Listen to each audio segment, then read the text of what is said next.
secret behind the smile, the true story of the Mona Lisa.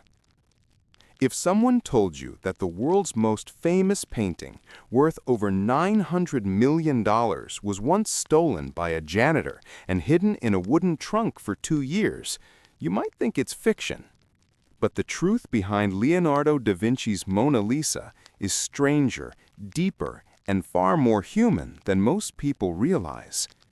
Her smile has haunted emperors, obsessed artists, and even inspired wars of culture.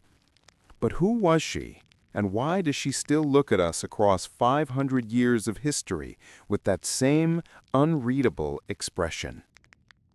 Florence, 1503, the birth of a mystery.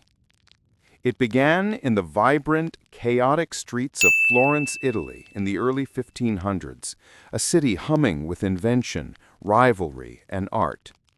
Leonardo da Vinci, already a legend by then, had returned from Milan after years of service to dukes and princes. He was in his early 50s, brilliant but restless.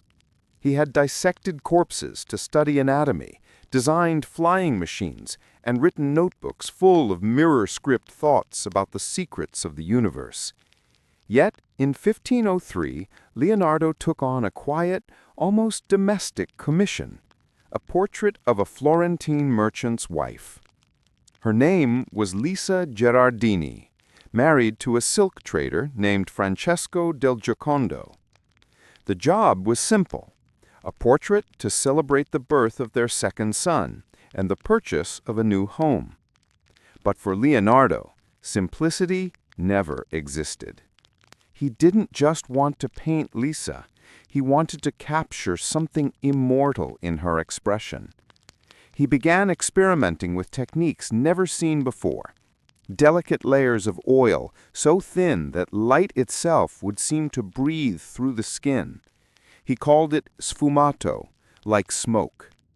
Over months that became years, the portrait evolved into something no one could explain.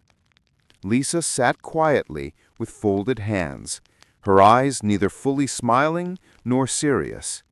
Leonardo adjusted her smile endlessly, chasing a kind of perfection that couldn't be defined. Leonardo once wrote in his notebook, "The soul cannot be captured by color or form, only hinted at through shadow." The Mona Lisa became his obsession, his silent companion. When King Francis I of France invited Leonardo to live at the Château du Clos-Lucé, Leonardo brought her along. When Leonardo died in 1519, the Mona Lisa was found in his possession, not in Florence, not in the hands of the Giocondo family, but in France, where she would remain for centuries. After Leonardo's death, King Francis I purchased the portrait for the French royal collection. It hung in the Palace of Fontainebleau, later in Versailles, seen by courtiers, admired by kings, yet barely known to the world beyond France. During the French Revolution, royal collections were seized by the state. The painting was moved to the Louvre, which had become a public museum. There she watched centuries unfold: Napoleon's empire, revolutions, wars, all while sitting silently behind glass and canvas. Napoleon Bonaparte himself became infatuated with her. He took the painting from the Louvre and hung it in his private bedroom in the Tuileries Palace. Imagine that, the most powerful man in Europe sleeping beneath the gaze of Lisa Gherardini. Forgotten until she was stolen. By the late 1800s, the Mona Lisa was admired, but not yet the legend she is today. Then, in 1911, something happened that would forever change her destiny. On a quiet Monday morning, the Louvre was closed to the public for cleaning. A 29-year-old Italian handyman named Vincenzo Perugia, who had worked at the museum, entered one of the galleries wearing a white worker's smock. He removed the Mona Lisa from the wall, took out the protective glass, and carried the small wooden panel under his coat. Then He simply walked out. It took museum staff over 24 hours to even notice the painting was missing. When word spread that the Mona Lisa had been stolen, Paris exploded. Newspapers screamed headlines, "La Gioconda a été volée." The Mona Lisa had been stolen. Thousands of Parisians rushed to the Louvre just to stare at the empty space where the painting had hung. Detectives interrogated everyone, even Pablo Picasso, who was briefly suspected. But the painting had vanished without a trace. For over 2 years, the world searched. Then, in 1913, an Italian art dealer in Florence received a strange letter from a man calling himself Leonardo. He claimed he had the Mona Lisa and wanted to return her to Italy, to her homeland. When the dealer met him, he was stunned. Inside a false-bottom trunk, wrapped in cloth, was the original Mona Lisa. Vincenzo Peruggia was arrested on the spot. A thief or a patriot? During his trial, Peruggia insisted he wasn't a criminal. He was a patriot. He claimed he stole the painting because it belonged to Italy, and Leonardo da Vinci had been Italian. He said, "I did it for Italy. I wanted her to come home." In truth, Peruggia probably hoped to sell the painting for profit, but his story of patriotism made him a folk hero in Italy. He was sentenced to only a few months in jail. When the Mona Lisa returned to the Louvre in 1914, the crowd was so massive that people lined up for hours just to glimpse her smile. That theft, that single act of madness, made her a global icon. The rise of a global legend. After her return, Mona Lisa became more than a painting. She became a symbol. Sigmund Freud analyzed her smile. Artists like Salvador Dalí parodied her. Writers and filmmakers turned her into a code, a muse, a riddle. During World War II, the Louvre hid her again, this time from the Nazis. She was wrapped in silk, placed in a special case, and moved through secret locations in the French countryside. She survived bombings, invasions, and centuries of chaos. And when the war ended, she smiled again from her safe frame in the Louvre, a survivor of both time and human madness. Leonardo's science of beauty. To understand the Mona Lisa, we must first understand Leonardo himself, not just as a painter, but as a scientist of the human soul. Leonardo da Vinci saw no boundary between art and science. To him, painting was anatomy, geometry, optics, and emotion, all fused together. He spent countless nights dissecting human corpses in hospitals and morgues, sketching muscles, bones, and nerves. His goal wasn't morbid curiosity, it was knowledge. He wanted to know how the body moved, how the skin stretched over bone, how blood brought warmth to the face. When Leonardo painted Lisa Girardini, he used that anatomical precision to bring life to her skin. He painted not just light, but the movement of light, the way it softens as it passes through layers of translucent flesh. He called it sfumato, from the Italian word fumo, like smoke. That's why, even today, when you move past the Mona Lisa, her expression seems to change. From one angle, she smiles. From another, her eyes seem sad or distant. Leonardo had discovered something centuries before modern neuroscience, that human perception is unstable. Our brains interpret shadows, not just light. He painted not what the eye sees, but what the mind imagines. The smile that changes. Scientists have tried for decades to decode her smile. In 2005, researchers at the University of Amsterdam used computer analysis to study her lips. They determined that her expression was 83% happiness, 9% disgust, 6% fear, and 2% anger. But even science couldn't pin it down. When you look directly at her mouth, the smile fades. When you focus on her eyes, the smile reappears, soft, secret, almost teasing. Why? Because Leonardo intentionally painted the corners of her lips in a way that triggers peripheral vision. He used delicate layers of shadow that your brain blends differently depending on where you focus. In other words, her smile literally moves with you. It's not an illusion. It's Leonardo manipulating human vision centuries before anyone understood optics properly. He painted not what the eye sees, but what the mind imagines. Layers of mystery revealed. In the 21st century, modern technology has peeled back the layer. The birth of a global icon. By the mid-20th century, the Mona Lisa was no longer just a painting, she was an idea. Her face appeared on postcards, posters, calendars, and even toothpaste ads. What had once been a royal treasure became a public obsession. But the strange part? The obsession didn't start because of beauty. It started because of mystery, the very thing Leonardo designed into her expression. In the 1950s, media and tourism in post-war Europe began to turn art into celebrity. Reporters wrote about the Mona Lisa as if she were alive. The Lady of the Louvre smiles still, though centuries pass.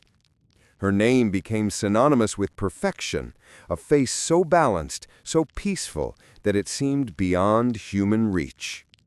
When she arrived in the United States in 1963, people treated her like a rock star. The New York Times wrote, "She is the most famous woman in the world who never lived." Crowds lined up for blocks in Washington and New York. Police had to manage the stampede of visitors. For many, seeing her was like meeting history itself.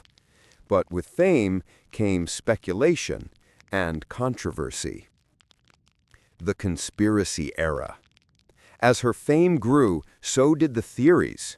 Writers, scientists, and code hunters began to see patterns hidden in Leonardo's work.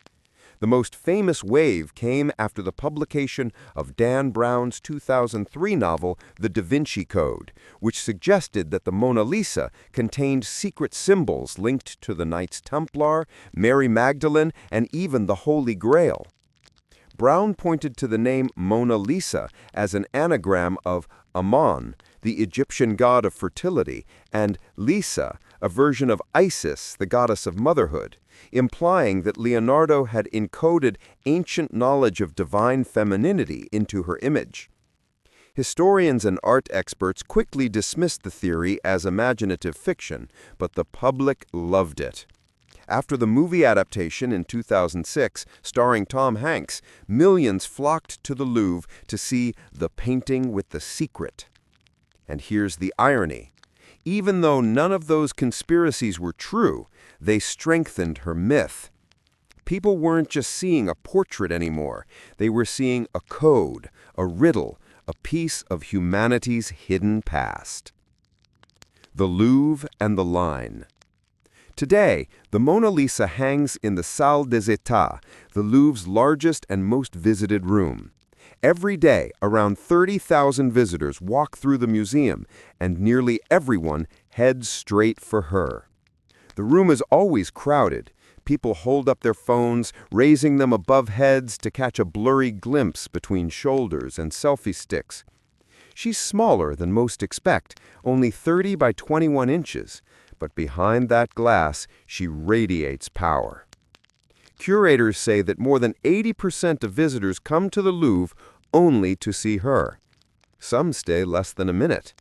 And yet, every day, she silently greets them all, the most photographed, guarded, and analyzed painting in existence. The Louvre's security system is a fortress.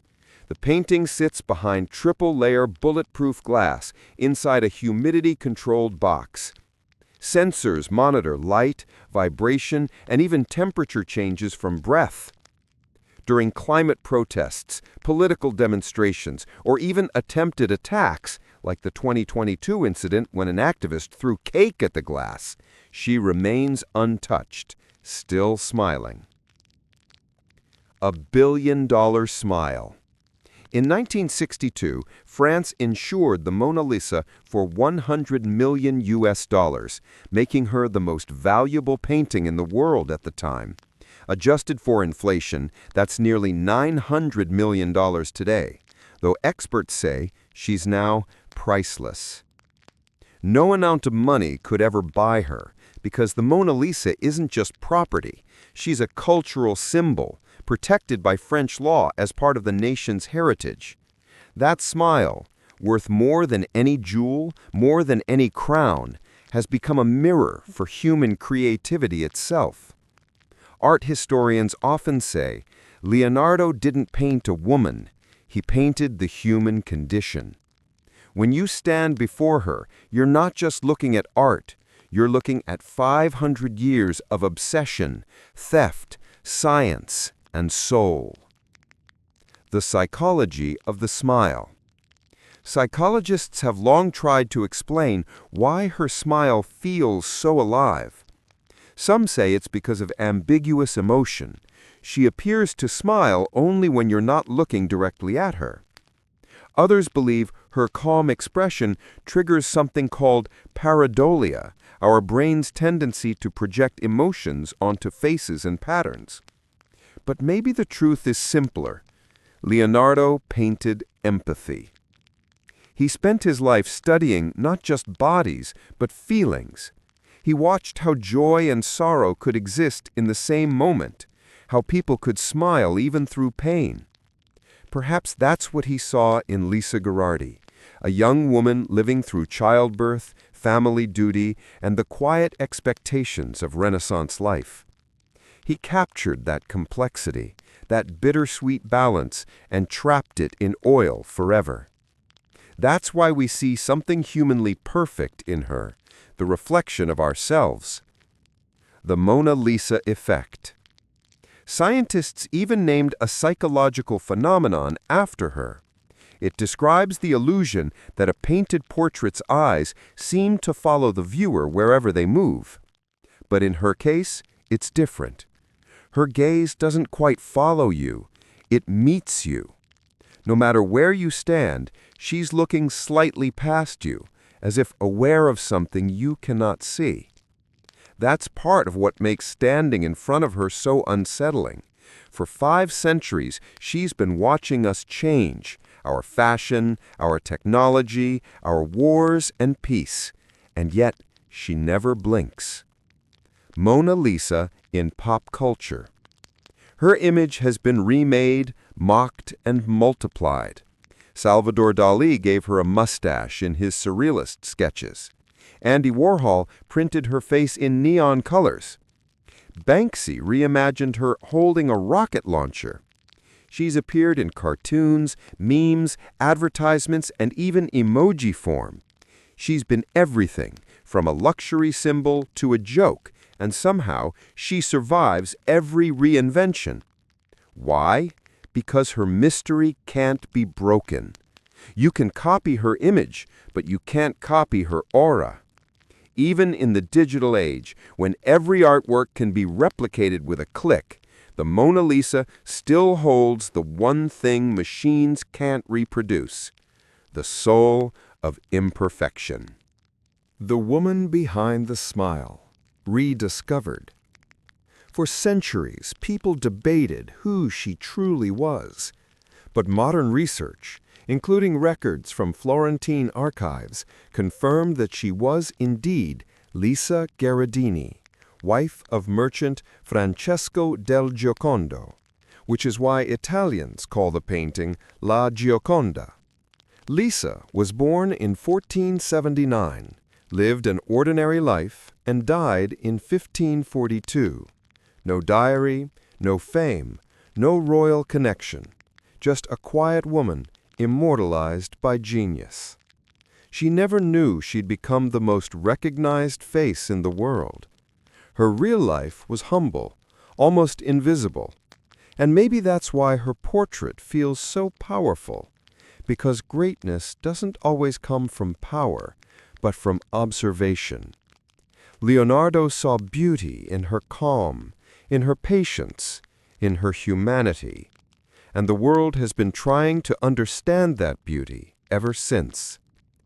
The age of replicas. In today's world, the Mona Lisa has been copied more times than any other image in art history. 3D replicas hang in museums across the globe, from Tokyo to Texas, each one claiming to capture the real face of Leonardo's masterpiece. Digital artists use AI and deep learning to reconstruct her colors as they may have appeared 500 years ago, before centuries of varnish yellowed the paint. In some reconstructions, her skin glows brighter, her smile seems softer, and her eyes sparkle more vividly. And yet, something is missing, because no photograph, no scan, no 3D render can reproduce what Leonardo created, a painting that changes with your perception, your lighting, even your mood. That's why every person who sees her in the Louvre says something similar. I thought I knew her from pictures, but seeing her in person is completely different. It's not about what you see, it's about what you feel. Leonardo's painting doesn't live in the frame, it lives in the mind. The smile in the digital age.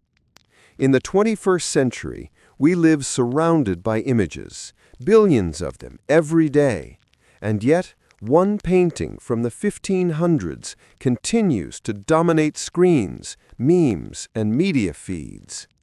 Search Mona Lisa on Google, and you'll find her face photoshopped to celebrities, astronauts, robots, even dogs. TikTok creators reimagine her as a time traveler, an alien, or a sarcastic influencer rolling her eyes at tourists. It's ironic. Leonardo painted her to capture timeless calm, yet now she lives in an age of endless noise. Still, she fits perfectly. Why? Because her calmness is what modern life craves. She doesn't shout, she doesn't change, she doesn't age. She simply is. And in a chaotic digital world, that serenity feels almost divine. The painting that never sleeps. Behind the glass at the Louvre, Mona Lisa never truly sleeps. Even when the museum closes, she is watched by infrared sensors and security cameras 24 hours a day. She's cleaned only once every few decades, not by cloth, but by lasers that remove microscopic layers of dust without touching the paint. Temperature and humidity are kept within half a degree of perfection. If something shifts even slightly, alarms trigger. Why so much care? Because she's not just art, she's heritage, history, and identity combined. In 2019, when the Louvre celebrated the 500th anniversary of Leonardo da Vinci's death, visitors waited up to 4 hours for a 30-second glimpse. Lines stretched across galleries, children sat on shoulders, and every person who stood before her experienced the same moment. A small silence, a tiny breath, and that smile that seems to know. The smile through the ages. Every era has found its own meaning in the Mona Lisa. Renaissance scholars saw divine proportion, the perfect harmony of geometry and humanity. Romantics in the 1800s saw melancholy, a woman lost in thought, embodying eternal sadness. Modernists saw irony, an ancient masterpiece in a modern world that couldn't understand it. Feminists in the 20th century saw power, a woman whose gaze met men's eyes without submission. Psychologists see the embodiment of emotion beyond words. She evolves with time because she contains time. Leonardo captured something no one had ever painted before, a living moment that never ends.